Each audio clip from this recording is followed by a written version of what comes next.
Hello friends, आज आपण textbook मध्ये जो तुमची 2.3 जी पोएम आहे 2.3 जिचं नाव आहे द ट्विन्स, ही पोएम आज आपण बघणार आहोत. पोएमचं नाव काय आपल्या आजच्या? The twins. या कवितेचे जे कवी आहेत ते आहेत मिस्टर हेनरी एस ले. आता या पोएम मध्ये आपले जे कवी आहेत हेनरी एस ले यांनी अतिशय विनोदी पद्धतीने ही कविता प्रेझेंट केलेली आहे. आता ट्विन्स हा जो शब्द आहे हा आपण यापूर्वी कधी ना कधीतरी नक्कीच ऐकलेला असतो. ट्विन्स या शब्दाचा अर्थ होतो जुळे.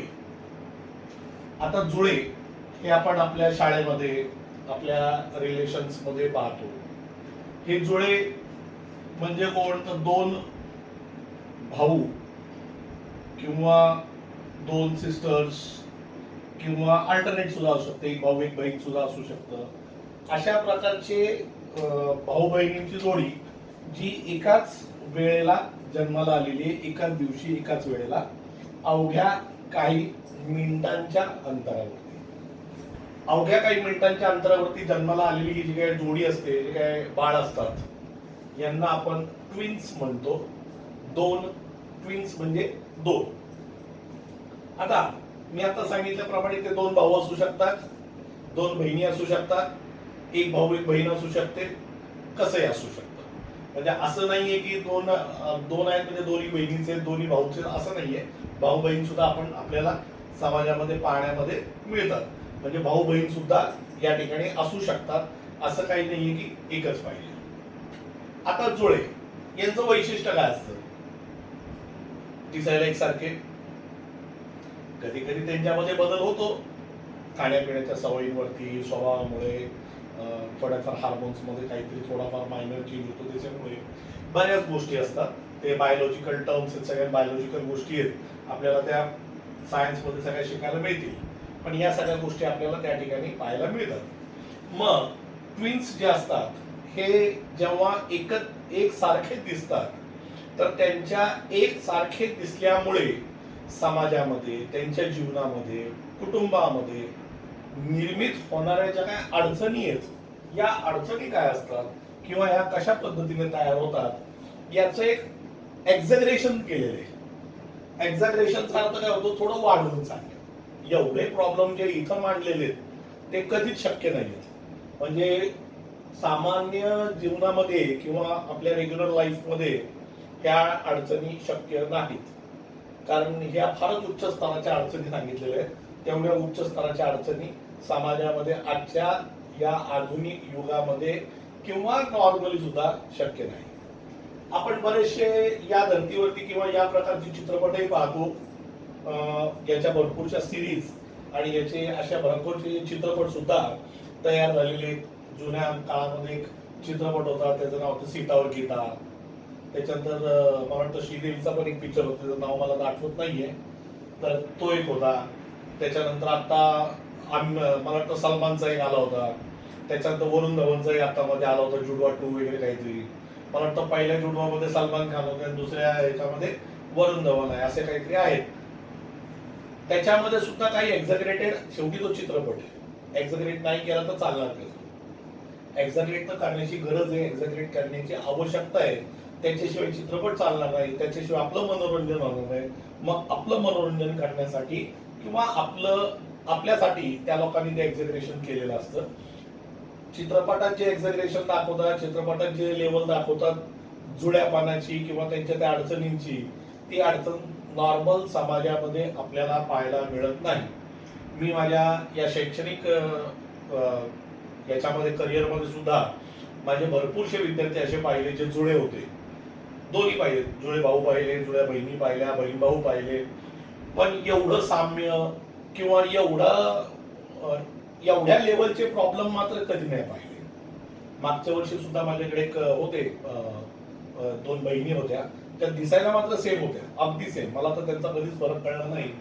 पण ज्या अडचणी या ठिकाणी दिलेल्या आहेत, दाखवलेल्या आहेत, मला नाही वाटत की त्या अडचणी निर्मित होऊ शकतात किंवा तशा प्रकारे त्या लेवलपर्यंत एखादी स्टोरी किंवा एखादी घटना जाऊ शकते असं मला तरी वाटत नाही. It is next to impossible.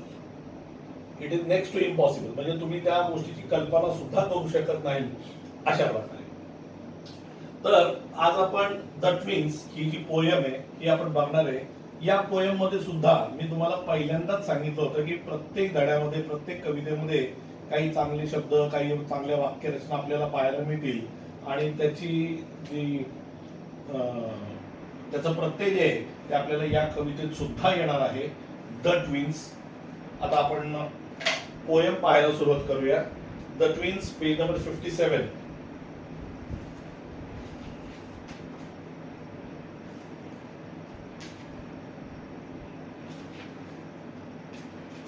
Actually poem page number 58 वरती आहे. 57 वरती काही ऍक्टिव्हिटीज दिलेल्या आहेत. जेव्हा आपण ऑफलाईन लेक्चर चालू करूया तेव्हा त्या ऍक्टिव्हिटी सुद्धा आपण व्यवस्थित डिटेलमध्ये अभ्यासणार आहोत. सध्या आपण फक्त ऑनलाईन लेक्चर्स मध्ये जी पोयम आहे त्याचा जो सार आहे, ती पोयम काय आहे, कशी आहे ते आपण या ठिकाणी बघणार आहोत. आता द ट्विन्स, दोन चित्र बनवलेत बघा दोन जणांचे, एक नावाखाली सेम सेम बनवलेत. त्याच्यामध्ये काय बदल दिसतोय का बघा, फक्त दोघांचा ड्रेस वेगळा आहे, दोघे एकमेकांकडे बघतायत. तुम्ही आत्ताच्या काळामध्ये एक नवीन जोडी आली बघा, दोन मुलींची, चिंकी विंकी म्हणून एक जोडी असते, ती तुम्ही बघितली असेल. त्या दोघींचा त्यांचा आवाज पण सेम आहे, बोलतात पण सेम, दोघींचा टोन सगळा सेम असतो. टीव्ही मध्ये कपिल शर्मा शो वगैरे मध्ये आपल्याला त्या पाहायला मिळतात. चिंकी विंकी चांगल्या मुली आहेत. त्यांचा आवाज, त्यांचे बोलण्याची लकब, बोलण्याची पद्धत, बोलण्याचा स्पीड सगळा सेम आहे आणि समोरच्या माणसाला ते कन्फ्युज करून ठेवतात. एकदम उत्कृष्ट पद्धतीने ते प्रेझेंट करतात. आता द ट्विन्स इथं काय म्हणले बघा, in form and feature, face and limb I grew so like my brother. आता या कवितेमध्ये दोन ब्रदर्स आहेत. हे काय म्हणतायत, in form, feature, face, limb. Actually बरेचसे समानार्थी शब्द आहेत. या शब्दांमध्ये जे चार शब्द मी आता बोर्डवरती लिहिले, हे चारही शब्द कुठेतरी एकमेकांशी संबंधित आहेत. म्हणजे कसं माहिती का, in form, feature, face and limb. आता फेस म्हणजे तुम्हाला माहिती काय, चेहरा.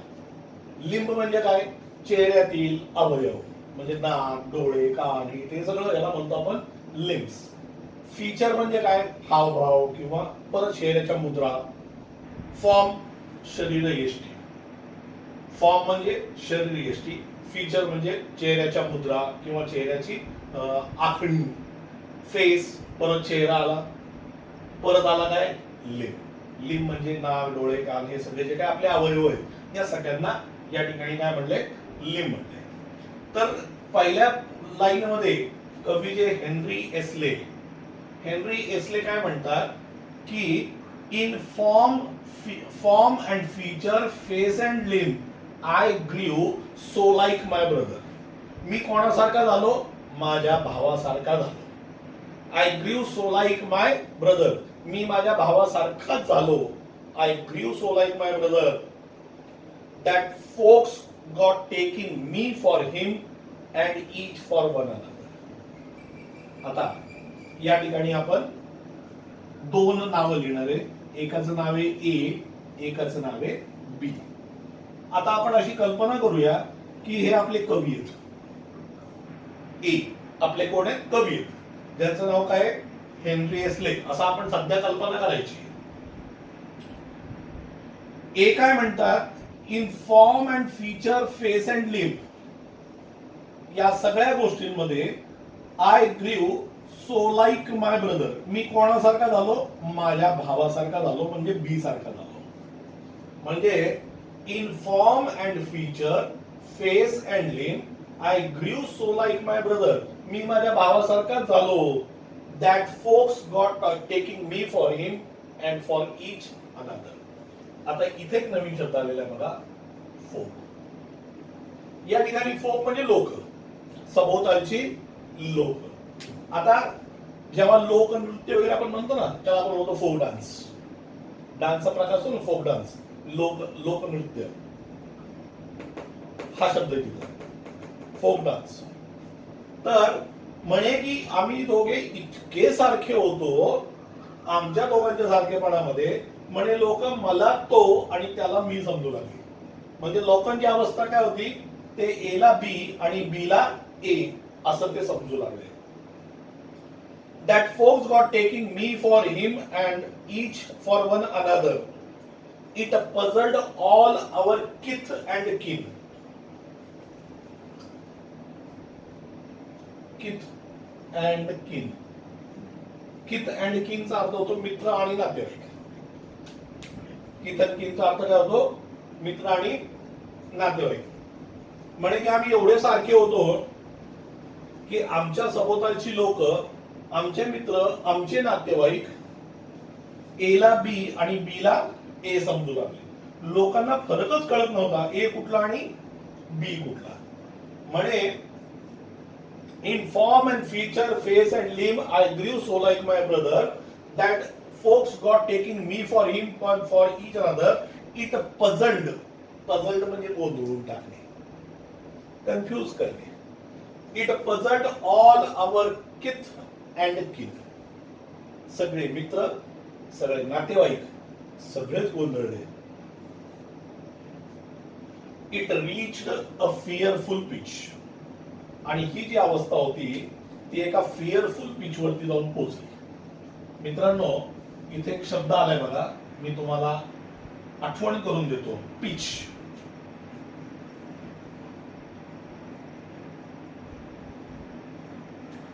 आठवते का पिच शब्द?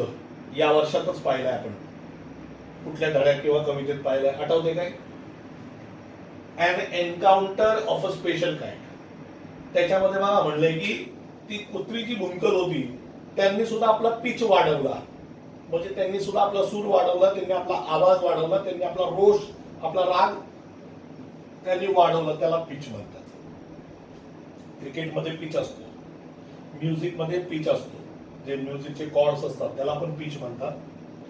या पिच वेगळा, हा पिच म्हणजे एक लेवल, की एका वेगळ्या लेवलला येऊन पोहोचला, एका वेगळ्या लेवलवरती हा प्रॉब्लेम जाऊन पोहोचला. म्हणे की इट पझल्ड ऑल अवर किथ अँड किन, इट पझल्ड ऑल अवर किथ अँड किन, it reached a fearful pitch for one of us was born a twin. आता म्हणतायत one of us was born a twin. आता आधी हा जन्माला आलाय का हा जन्माला आलाय? वाक्यरचना बघा थोडी गुंतागुंतीची आहे. म्हणजे कशी, आमच्या पैकी एक जण जुळा झालेला होता. जुळा एक जण होतो का? नाही. जुळे किती असतात? दोन असतात. म्हणे की परंतु जो पहिला झाला तो नॉर्मल, तो नॅचरल. जो दुसरा झाला तो जुळा. पहिला जो झाला त्याचं तर येणं फिक्स होतं, तो तर येणारच होता. जो दुसरा आला तो कोण होता? जो दुसरा आला तो हे होता, काय त्याला म्हणतात आपण, काय आपण म्हणू शकतो, जुळा. पहिला जुळा नाही, पहिला नॉर्मल, सेकंड जो आला तो जुळा. पण आता सेकंड कोण आला? ए आला की बी आला? कोणालाच माहिती नाही. इथे एक शब्द वापरलाय soul, SOUL, soul. Actually soul या शब्दाचा अर्थ होतो आत्मा. पण इथं या संदर्भामध्ये किंवा या पंक्तीमध्ये, या कवितेमध्ये, या ठिकाणी याचा अर्थ आत्मा नसून व्यक्ती आहे. शेवटी मी एक आत्मा आहे आणि माझ्यामध्ये एक आत्मा आहे. मी आत्मा म्हटलं तरी भूत नाहीये मी. मी आत्मा आहे म्हणजे मी एक व्यक्ती आहे. माझ्यामध्ये कुठंतरी जीव आहे, प्राण आहे, जो शरीरात कुठे आपल्याला माहिती नाहीये पण आपलं शरीर चालवतोय ते. आपण म्हणतो ना आत्मा, परमेश्वर त्यांच्या आत्म्यात शांती दे, म्हणजे कशाला हे आपल्याला कोणालाच माहिती नाही. त्या काही गोष्टी आहेत ज्या आपल्याला काही माहिती नसतात. हे आपल्याला जो एक आजारपण असतो ना, आपल्या इंडियामधला एक प्रसिद्ध आजार आहे, कसं तरी होतंय, तसा हा प्रकार आहे. आपल्याला माहिती नाही ते काय आहे, कुठे.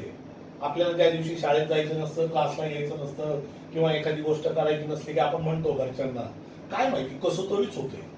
शरीराच्या कुठल्या भागात होते आपल्याला माहिती नाहीये, फक्त कसं तरी होतंय एवढंच आपल्याला फक्त त्यावेळेला माहिती असतं. कारण आपल्याला एक्झॅक्ट आजार माहिती नसतो. इव्हन डॉक्टरकडे जाऊन सुद्धा आपण हेच म्हणतो, डॉक्टर साहेब कसं तरी होते. म्हणजे डॉक्टर साहेबांना जर आपण म्हणलं कसं तरी होतं तर डॉक्टर साहेबांनी नक्की औषध कशावर द्यायचं आपल्याला? डोक्याचं द्यायचं, गुडघ्याचं द्यायचं, टाचीचं द्यायचं, पोटाचं द्यायचं, का छातीचं द्यायचं, का हृदयाचं द्यायचं, का कशाचं नक्की त्यालाच कळणार आहे बिचाराला. पण आपल्याकडे हा मात्र युनिव्हर्सल रोग आहे आणि त्या रोगाचं नाव मात्र काय आहे? कसं तरी होतंय. तसं आहे सोल. सोल म्हणजे या ठिकाणी त्याचा अर्थ काय घ्यायचा आपण? आत्मा. म्हणजे one of us was born a twin. आमच्यापैकी कोणतरी एक जण जुळा झालेला होता. Not a soul knew which. कोण झालाय कोणालाच माहिती नाही. आमच्या दोघांपैकी जुळा कोण झालाय हे मात्र कोणालाही माहिती नव्हतं. Not a soul knew which. One day to make the matter worse. One day to make the matter worse. आता वर्स काय आहे? बॅडचं कम्पॅरेटिव्ह. वर्स काय? बॅडचं कम्पॅरेटिव्ह. बॅडचं कम्पॅरेटिव्ह वर्स आहे आणि याचं सुपरलेटिव्ह काय? वर्स्ट. बॅड म्हणजे वाईट, वर्स म्हणजे त्याच्यापेक्षा वाईट, आणि वर्स्ट म्हणजे खूप वाईट, असं या सगळ्यांचा अर्थ होतो. One day to make the matter worse म्हणजे एके दिवशी हा प्रकार जो होता अजून खराब होणार होता. म्हणजे आता आमच्यापैकी कोणाला माहिती नाहीये, की कुठल्याही व्यक्तीला माहिती नाहीये की कोण कुठला जन्म आलेला आहे, कोण आधी आलाय, कोण नंतर आलाय, हे कोणालाच माहिती नाहीये. आणि ही परिस्थिती मात्र अतिशय गंभीर होणार होती. आता या ठिकाणी जो वर शब्द मी बोर्डवरती आता लिहिला होता त्याला तुम्ही गंभीर सुद्धा म्हणू शकता, की ही जी परिस्थिती होती आणखीन गंभीर होणार होती किंवा आणखीन विकट होणार होती. ही विकट का होणार होती, कशी होणार होती ते आपल्याला बघता येईल. Before our names were fixed. आमची नावं ठेवण्यापूर्वी. As we were being washed by nurse. Washed.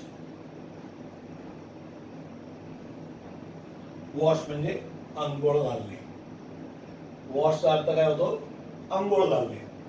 म्हणजे before our names were fixed as we were being washed by the nurse. आम्हाला नर्सनी काय केलं? अंघोळ घातली. आता आपल्याकडे आधी हॉस्पिटलमध्ये जन्म झालाय की आधी नर्स त्याला प्रॉपर त्याला अंघोळ घालते. म्हणजे जे काय सगळं म्हणजे जन्मानंतर आधी आंघोळ घालून मग बाहेर बाळाला आणलं जातं आणि मग नातेवाईकांकडे दिलं जातं. मग नातेवाईकांना त्या बाळाच्या आईला वगैरे ते दाखवलं जातं. वॉश करणे त्याला काय म्हणतात? वॉश. ऍक्च्युली वॉश हा शब्द थोडासा वेगळ्या पद्धतीने तिथं वापरलेला आहे. तसा आंघोळ घालणे म्हणजे बाथ असा शब्द तिथं असायला पाहिजे, पण त्याला वॉश शब्द वापरलेला आहे कारण जन्मानंतरची जी पहिली आंघोळ आहे, जन्मानंतरची पहिली आंघोळ आहे म्हणून त्याला काय म्हटलंय? वॉश म्हटलंय. As we were being washed by the nurse. आम्हाला आमची नावं ठेवण्यापूर्वी नर्सनी काय केलं? वॉश केलं. आता जन्म झाले काही नाव ठेवतात का? नाही. आधी तरी नावं ते सगळ्या परिस्थिती, आता तर इंटरनेटवरती शोधणार, हे करणार, ते करणार, त्याच्यानंतर कुठंतरी नाव फिक्स होणार. त्याला भरपूर मोठा कालावधी, भरपूर प्रोसिजर असते. ब्राह्मणाकडे जायचे, नावाची सगळं ते अक्षरं काढायची, मग नावं इंटरनेटवरती शोधायची, हे करायचं, ते करायचं. प्रोसिजर मोठी असते ती. ती काय एवढी छोटी आणि एवढी सोपी प्रोसिजर नाही. As we were being washed by the nurse. आम्हाला जेव्हा नर्सनी काय केलं? अंघोळ घातली. We got completely mix. आता हे दोघं काय झाले? मिक्स झाले. म्हणजे समजा एक उदाहरण देतोय मी. हा झाला असेल 10:30 हा झाला असेल 10:40. दोघांच्या जन्मामध्ये किती फरक आहे? 10 मिनिटाचा फरक आहे. पण नक्की हा 40ला झालाय का हा 40ला झालाय कोणालाही माहिती नाही. मिक्स झाला म्हणजे काय दुसऱ्या आई बरोबर नाही मिक्स झाला, दुसऱ्या बाळाबरोबर नाही मिक्स झाला. मिक्स झाला म्हणजे थोडक्यात काय झालं की आधी कोण आलाय नंतर कोण आलाय हे मात्र कोणाला माहिती नव्हतं, असं कवीला म्हणायचं. We got completely mixed.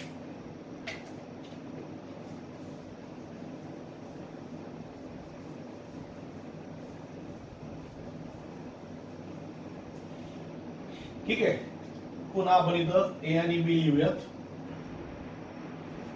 आता कवी म्हणतात काय की हा म्हणजे आपले कवी ए आणि ए बी म्हणजे की आम्ही दोघं काय झालो, मिक्स झालो. आणि नक्की कोण कुठला हे कोणालाही माहिती नव्हतं, कोणालाही त्याची कल्पना नव्हती. We got completely mixed and thus you see by fate's decree or rather nurse's will. आता म्हणतायत परमेश्वराने ठरवलेल्या गोष्टी असतात, तुमच्या आमच्या हातात नसतं. एक खूप सुंदर वाक्य की म्हणजे जन्माशी रिलेटेड म्हणून सांगतोय. नवीला कदाचित मी तुम्हाला सांगितलंय असेल की माणूस हा आनंदाची वाट बघू शकतो परंतु दुःखाची वाट बघू शकत नाही.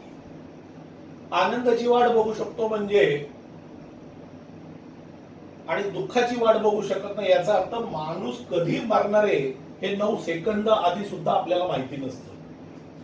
एखाद्या माणसाच्या निधनाचं वृत्त, एखाद्या माणसाच्या निधनाची बातमी, एखाद्या माणसाच्या मरण्याची तारीख वेळ आपल्याला 9 सेकंद आधी सुद्धा कळत नाही. परंतु एखादं बाळ जन्माला येणार आहे, एखादा नवीन पाहुणा या पृथ्वीवरती येणार आहे हे मात्र आपल्याला 9 महिने आधी माहिती असतं. कारण आपण दुःखाची वाट बघू शकत नाही, आनंदाची मात्र बघू शकतो. आनंद आपल्याला आनंद होईल ना, आपल्या घरात नवीन बाळ येणार आहे, आपण सगळे आनंदात असतो, कार्यक्रम साजरे करतो, चांगली देखरेख करतो त्या आईची. का आपल्याला आनंद होणार असतो, एक नवीन पाहुणा आपल्या घरामध्ये, एक नवीन मेंबर आपल्या घरामध्ये ऍड होणार असतो. आपण ते आतुरतेने त्या सगळ्या गोष्टींची वाट बघत असतो. पण आपल्या घरातनं एखादी व्यक्ती अचानक जाणार आहे किंवा आपल्या घरातनं ती व्यक्ती जाणार आहे हे मात्र आपल्याला कधीही माहिती नसतं. दैवी काम आहेत म्हणे की सी बाय काय म्हणले बघा, फेट्स डेक्री. फेट या ठिकाणी एक शब्द काय आलाय बघा, फेट. ऍक्च्युली फेट म्हणजे नशीब. फेटचा अर्थ काय होतो, नशीब. म्हणतो नशिबाच्या ऑर्डरमुळे किंवा नशिबामुळे. आता हे नशीब कोण ठरवतं, आपण म्हणतो परमेश्वर, देव. मी तुमचं ठरवू शकतो का नाही, तुम्ही माझं ठरवू शकता का नाही, हे सगळं नशीब कुणी लिहिलेलं आहे, कुणी ठरवलेलं आहे, देवाने ठरवलेलं आहे. आणि तो म्हणतो की कदाचित देवाच्या इच्छेमुळे, माझ्या नशिबामुळे, और रादर नर्सेस विन. आता ही नर जी होती तिची इच्छा म्हणू शकतो, तिची इच्छा म्हणा किंवा तिच्या चुकीमुळे म्हणा किंवा तिच्या त्या कार्यामुळे म्हणा, तिने बरोबर टॅग लावायला पाहिजे होता. तिने बरोबर टॅग लावला असता तर आधी कुठलं बाळ झाले, नंतर कुठलं बाळ झाले माहिती राहिलं असतं. तिची इच्छा, तिची ऑर्डर, तिचे काम, आणि त्याच्यामुळं काय झालं तर नक्की कोणतं बाळ कधी जन्माला आलेलं आहे हे मात्र कोणालाही कळलं नाही. आणि or rather nurses win, my brother John got christened me and I got christened him. आता म्हणतायत की माझा जो भाऊ आहे जॉन, आता आपण जी नावं दिलीत त्याच्याप्रमाणे बी कोण झाला, जॉन, आणि हा कोण झाला, हेनरी. म्हणे की नशिबामुळे म्हणा किंवा लहरीमुळे म्हणा, my brother John got christened me and I got christened him. म्हणे मला त्याचं नाव मिळालं, त्याला माझं नाव मिळालं. आदली बदली झाली. क्रिस्टन म्हणजे नामकरण होणे किंवा बारसं वगैरे आपण करतो ना, एकमेकांना नावं देतो आपण. तर लहान बाळाला नाव दिलं जातं, तर त्या प्रोसिजरला इथं क्रिस्टन म्हणले. म्हणे की त्या बाळाला जन्म नाव देत असताना या बाळाला याचं नाव मिळालं, या बाळाला याचं नाव मिळालं. आदली बदली झाली. Brother John got christened me and I got christened him. मला त्याचं नाव आणि त्याला माझं नाव मिळालं. This fatal. आता या शिकण्याने दुसरा एक शब्द बघा, फॅटल. मुद्दाम मी इकडे लिहिला कारण फेट आणि फॅटल हे दोन्ही थोडेसे जवळचे शब्द आहेत. आता फेट म्हणजे मी काय सांगितलं, नशीब. आणि फॅटल म्हणजे या ठिकाणी दुर्दैवी. फॅटलचा या ठिकाणी अर्थ काय, दुर्दैवी, वाईट. ऍक्च्युली फॅटल म्हणजे वाईट. फॅटलचा ऍक्च्युअली अर्थ काय होतो, वाईट. म्हणे की फेट आणि बॅटल म्हणून मी एकत्र लिहिले. म्हणे दिस फॅटल लाईकनेस. लाईकनेस म्हणजे लाईक म्हणजे आवडणे असतो ना. आपले लाईक म्हणजे काय माहितीये, आवडणे. पण इथं लाईकनेस म्हणलंय. इथं लाईकनेस म्हणजे सारखेपणा.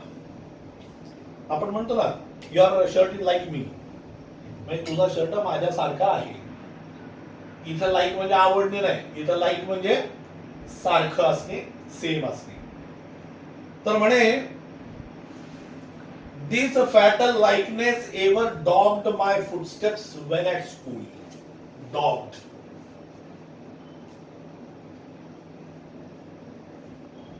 बघा किती नाउन्सला वर्ब म्हणून वापरलेलं आपण पाहिलं आतापर्यंत. तुम्हाला बघा ते फॅन पाहिला होता, शेल्टर पाहिला होता, हाऊस पाहिला होता. शब्दाला डायरेक्टली भूतकाळ करून टाकतात आणि नाउन करतात. डॉग म्हणजे काय, कुत्रा. इथं डॉगचं काम काय, पाठलाग करणे.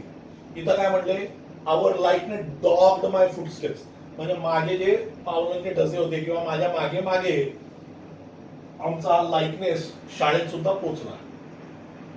अर्थात शाळेत सुद्धा पोहोचणारच ना. म्हणे this fatal likeness even dogged my footsteps when at school. जेव्हा आम्ही शाळेत गेलो तर आमचा हा सारखेपणा आमच्या शाळेत सुद्धा आमच्या मागे मागे आला. And I was always getting flogged. Flog होणे, बेदम मारहाण करणे. फ्लॉग, बेदम मारहाण करणे म्हणजे आपल्या भाषेत तुडवणे. आपण म्हणतो ना एखाद्या विद्यार्थ्याला सरांनी खूप मारलं तर आपण म्हणतो सरांनी त्याला तुडवला, सरांनी त्याला मारला, सरांनी त्याला रेमटावला. आपल्याकडे भरपूर शब्द आहेत, आपल्याला मनाला वाटेल ते शब्द आहेत त्याच्यासाठी. मग त्यावेळेला जी आपली अलंकारिक भाषा, आपली जी गावठी भाषा आपल्याला सुचेल त्या पद्धतीने त्याला आपण वापरतो. या ठिकाणी ऍक्च्युली फ्लॉगचा अर्थ होतो बेदम मारहाण करणे.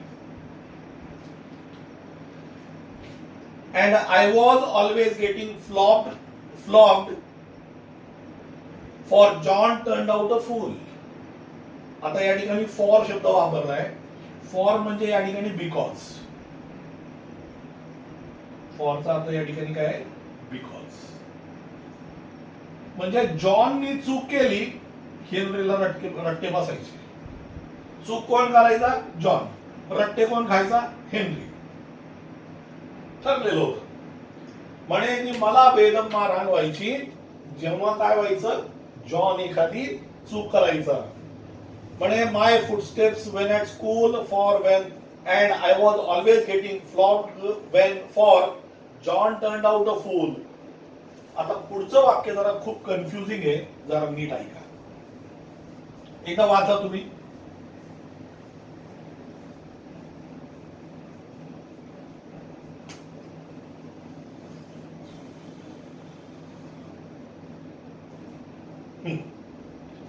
काय म्हणले बघा, नीट वाचायचं, त्याला समजून घेऊन, त्याला तुकड्या तुकड्यात वाचायचं. एकत्रित वाचलं तर तू कळणारच नाही. त्याला तुकड्या तुकड्यात वाचूया. I put this question fruitlessly. Fruitlessly, निष्फळपणे. आपण म्हणतो ना, मला मी जे काही केले त्याचे फ्रुट्स मला मिळाले, मला माझ्या कृत्याचे फळ मिळाले. आता या ठिकाणी फ्रुटलेस अजिबात म्हणजे त्याला काय, निष्फळपणे. हा ऍडव्हर्ब येते. I put this question fruitlessly to everyone I knew. मी ज्याला कोणाला ओळखत होतो त्या प्रत्येकाला मी एक प्रश्न निष्फळपणे विचारत होतो. आता मात्र मी इथं नाव लिहितो डायरेक्टली, हेनरी आणि जॉन. कवी म्हणतायत की I put this question fruitlessly to everyone I new.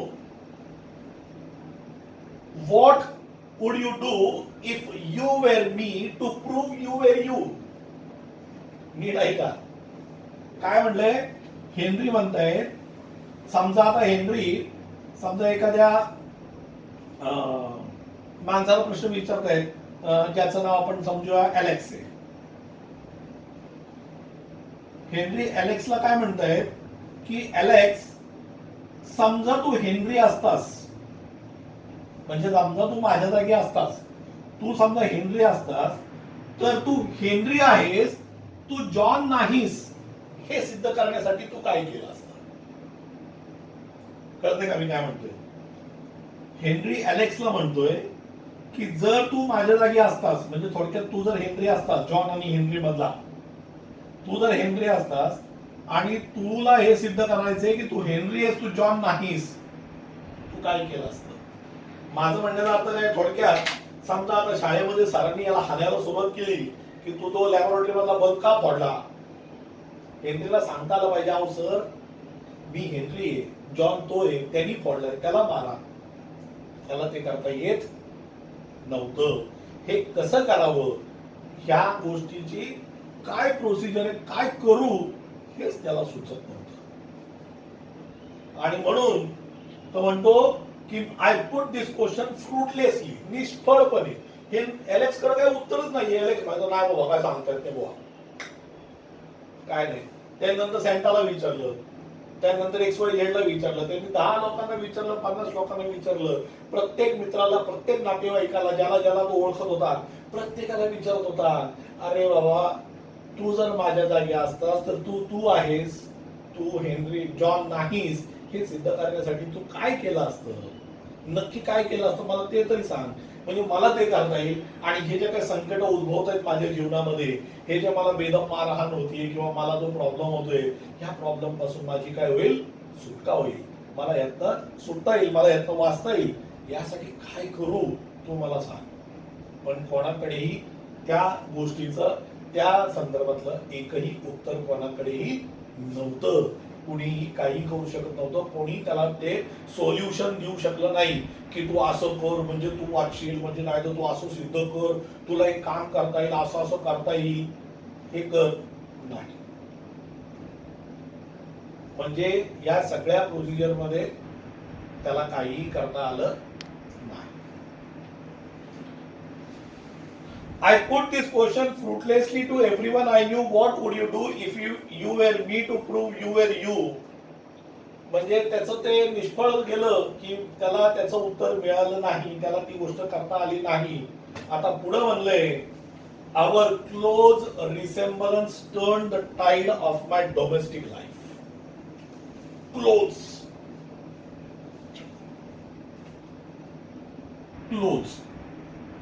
क्लोजचा अर्थ अगदी बारीक, म्हणजे अगदी सारखे होते दोघं. दोघांमध्ये काहीच फरक नाही. दोघं दिसायला इतके सारखे की कोणालाच त्यातला फरक कळत नव्हता. आवर क्लोज रिसेम्बलन्स.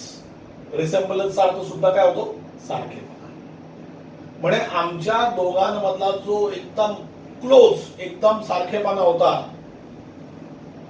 या सारखेपणाने काय केलं, माझ्या व्यक्तिगत डोमेस्टिक लाईफ, डोमेस्टिक म्हणजे व्यक्तिगत, तसं डोमेस्टिक म्हणजे आपण डोमेस्टिक फ्लाईट, इंटरनॅशनल फ्लाईट असं म्हणतो, डोमेस्टिक ॲनिमल म्हणतो, तसं डोमेस्टिक लाईफ म्हणजे माझी व्यक्तिगत जीवन.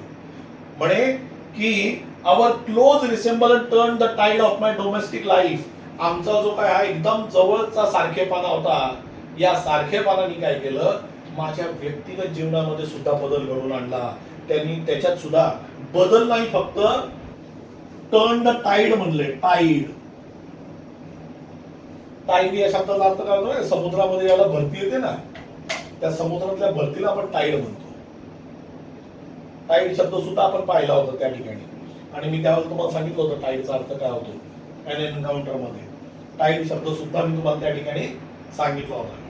तर म्हणे की आमचा जो काही सारखेपणा होता, या सारखेपणाने माझ्या व्यक्तिगत जीवनामध्ये सुद्धा बदल घडून आणले, त्यांनी त्याच्यात सुद्धा परिवर्तन घडून आणले. Our close resemblance turn the tide of my domestic life. म्हणजे माझ्या व्यक्तिगत जीवनामध्ये सुद्धा त्यांनी संकट आणली, त्याच्यात त्यांनी प्रॉब्लेम्स क्रिएट केले. सहज सोडलेलं नाही त्यांनी मला तिकडं सुद्धा.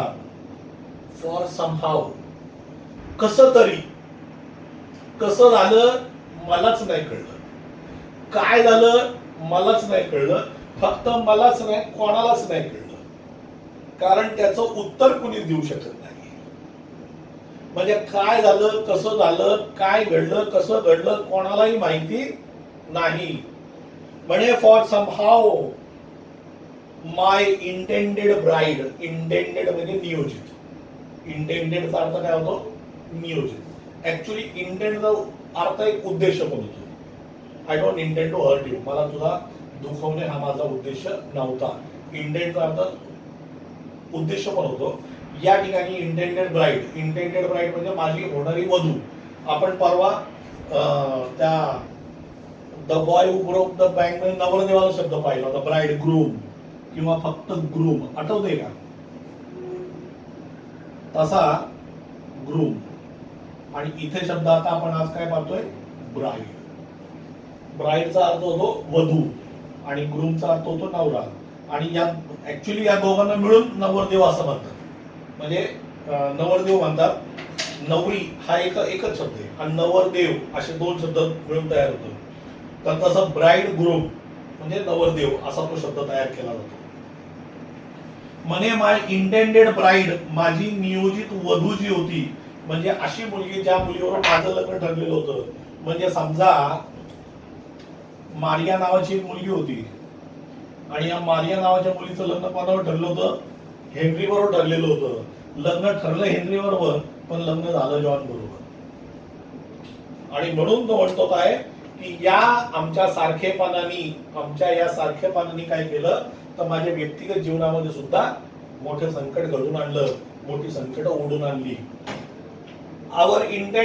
माय intended bride became my brother's wife. In fact, पण वास्तविकतेत म्हणजे खरंच पाहिलं गेलं,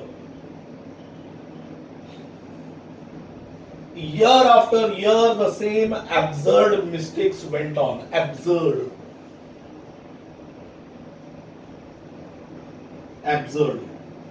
चा अर्थ होतो मूर्खपणाच्या, क्षुल्लक, म्हणजे ज्याला काय तथ्यच नाही, शक्यच नाही अशा प्रकारच्या चुका मनुष्याकडनं घडणं. म्हणे year after year the same absurd mistakes went on. अशा प्रकारच्या मूर्खपणाच्या चुका घडत गेल्या. मिस्टेक्स वेंट ऑन म्हणजे याची जी नियोजित वधू होती ती याची बायको झाली. अशा प्रकारची संकट, अशा प्रकारची चुका, अशा प्रकारच्या मिस्टेक्स, अशा बऱ्याच, म्हणजे याला शाळेत मार खावा लागला, घरात मार खावा लागला असेल, कुणी काय बोललं असेल, काय झालं असेल, ती संकट झाली, त्याची बायको चेंज झाली, ते झालं, नाव चेंज झालं, किती गोंधळ अख्ख्या कवितेनं सांगितलंय बघा. तर म्हणे की my intended bride became my brother's wife, the same absurd mistake. अशाच प्रकारच्या मूर्खपणाच्या चुका घडत गेल्या, अशाच मूर्खपणाच्या चुका होत गेल्या. Went on and when I died, आणि जेव्हा मी मेलो. आता हे कविता आहे, हे काय सत्य घटना नाहीये, ही कविता आहे. याच्यात काही शक्य असतं, तुम्हाला माहिती आहे, पिक्चरमध्ये, कवितेमध्ये, गाण्यांमध्ये काही शक्य असतं. तो म्हणतो अँड व्हेन आय डाईड, आणि जेव्हा मी मेलो, माझं जेव्हा निधन झालं. द नेबर्स केम, शेजारी पाजारी आले, सगळे नातेवाईक गोळा झाले आणि काय केलं त्यांनी? Buried brother John. बेरीड, त्याला यू आहे पण त्याचा उच्चार बेरीड असं केला जातो. आता हा जो शब्द आहे ना, तसं बुरीड नाही म्हणायचं याला, त्याचा मूळ शब्द आहे BURY, बेरी. तर त्याला बरीड पण म्हणतात काही लोकांना, बेरीड पण म्हणतात, पण दोन्ही ठीक आहे. म्हणजे पण बू हा त्याचा उच्चार नक्कीच नाहीये. तुम्ही बरीड म्हणू शकता, बेरीड म्हणू शकता. तर म्हणे हा त्याचा भूतकाळ आहे. म्हणे की हेनरीचं निधन झालं, लोक आले आणि जॉनला बेरी करून गेले. बेरीचा मराठी शब्द होतो दफन करणे. दफन करणे म्हणजे आता या नावांवरून आपल्याला कळलं असेल की ही जी कविता आहे ही कुठली आहे? एक ख्रिश्चन पंथीय कुटुंबातली आहे. कारण हेनरी, जॉन ही नावं कोणाला असतात? ख्रिश्चन लोकांची नावं आहेत. हा, तर ख्रिश्चन लोक. मग आपल्याला माहिती आहे की इस्लाम धर्म आणि ख्रिश्चन धर्म ही लोक काय करतात? मृत शरीराला जाळत नाही, ही लोक काय करतात? दफन करतात. दफन करणे म्हणजे ते पुरतात, जमिनीमध्ये खड्डा करून त्याला हे करतात. म्हणजे त्याला काय करतात ती लोक? दफन करतात. त्या दफन करण्याच्या पद्धतीला बेरी म्हणतात आणि त्याला भूतकाळे त्याचा बेरीड. काय त्याचा भूतकाळे बेरीड. हिंदू लोक आपण शीख लोक आपण हिंदू लोक काय करतो, आपण क्रिमिट करतो. क्रिमिट करणे म्हणजे त्याची विल्हेवाट लावणे. खरा त्याचा शब्द काय, विल्हेवाट लावणे. थोडक्यात त्या डेड बॉडीला आपण काय करतो, तर आपण त्याला हे करतो, काय त्याला म्हणतात, what I can say,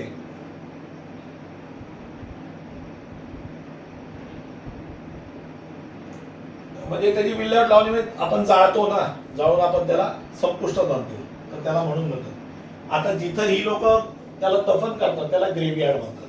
काय म्हणतात त्याला, ग्रेव्हयार्ड. त्याला मराठीत म्हणतात दफनभूमी. काय म्हणतात, दफनभूमी. आपण क्रिमिट करतो त्याला म्हणतात क्रिमिटोरियम.